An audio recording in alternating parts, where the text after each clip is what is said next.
السلام عليكم. اليوم عندنا جراتان خضار في المقلاة بدون لحوم من حساب وفاء جبار على تيك توك. في المقلاة ديري الزيت ولوحي الخضرة تاعك اللي فيها حبة بصل كبيرة، 6 سنات ثوم مهرس، حبة فلفل كبيرة حلوة وحبة فلفل حار، 2 حبات كورجات كبار، 3 حبات كبار تاع بطاطا يكونوا كامل مقطعين صغير، حركيهم مليح وغطيهم خليهم حتى يطيبوا. في طبسي خلطي 5 بيضات، ملح، فلفل كحل، أعشاب منسمة، شوية زيت ونص كاس حليب، 3 مغارف كبار فرينة.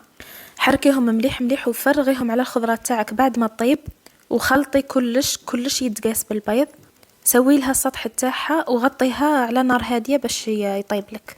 كي يعود قريب ينشف البيض كامل، رشي لها فرماج مبشور من الفوق وغطيها باش يذوب لك هذاك الفرماج.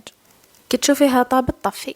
جات بنينة ما شاء الله. مرات ما يكونش عندنا دجاج وتكون فاضلتنا الخضرة، الواحد يسلك روحه بهذه الوصفات. مشكورة صاحبة الوصفة. إلى اللقاء في فيديو أخرى بإذن الله.